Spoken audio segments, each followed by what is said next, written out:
ஓம். திருச்சிற்றம்பலம். தினம் ஒரு மந்திரம். திருமூலர் திருமந்திரம். மூன்றாம் தந்திரம். வீராகமம். மந்திரம் 52. தொகுதி 11. அட்டமா சித்தி. எண்வகை சித்தி. பகுதி 1. பரகாய பிரவேசம். கூடு விட்டு கூடு பாய்தல். பாடல் 640. தலைப்பட்டவாறு அண்ணல் தையலை நாடி வலைப்பட்ட பாசத்து வன்பிடை மான் போல் துளைப்பட்ட நாடியே தூவழி செய்தால் விலை கொன்ன வைத்ததோர் வித்ததுவாமே. விளக்கம். உடலின் தலைப்பகுதியில் உள்ள சகசார தளத்தில் வீற்றிருக்கும் பேரறிவை நோக்கிச் செல்லும் யோக முறை தெரிந்த ஒருவன் சிற்றின்பத்தை விரும்பிச் சென்றால் ஆசை என்னும் வலையில் சிக்கிக் கொண்ட வலிமையான பெண் மானை போல சுகபோகத்திற்கு அடிமைப்பட்ட உடம்பாகிவிடும்.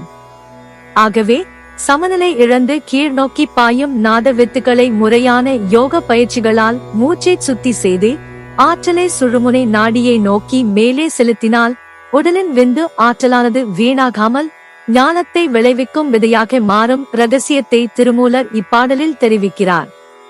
சாதாரண மனிதர்கள் சிற்றின்ப ஆசையினால் ஈர்க்கப்பட்டு வலையில் சிக்கிய மானை போல தங்களின் உயிர் ஆற்றலை வீணாக்கிக் கொள்கிறார்கள்.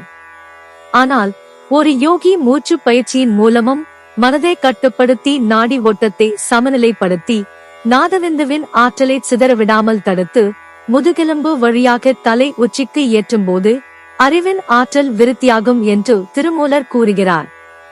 Explanation. If one knows the yogic method of going towards the supreme knowledge situated in the Sahasrara chakra at the head of the body, if one goes after sensual pleasure, then one becomes a slave to pleasure like a strong female deer caught in the net of desire.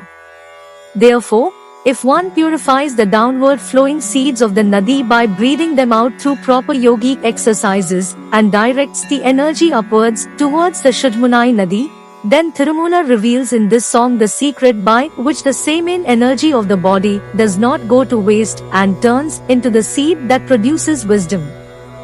Ordinary people, attracted by sensual desire, waste their vital energy like a deer caught in a net. However, Tirumoolar says that when a yogi, through breathing exercises, controls the mind, balances the nadi flow, prevents the energy of the nadvindu from being dispersed, and raises it to the top of the head through the spine, the power of knowledge is enhanced. யாம் பெற்ற இன்பம் பெருக இவ்வையகம். இணைந்திருங்கள், அனைவருக்கும் பகிர்ந்திருங்கள். Presented by Subha Srinivasan. Tamil இலக்கிய பாசறை, கோயம்புத்தூர். நன்றி, வணக்கம்.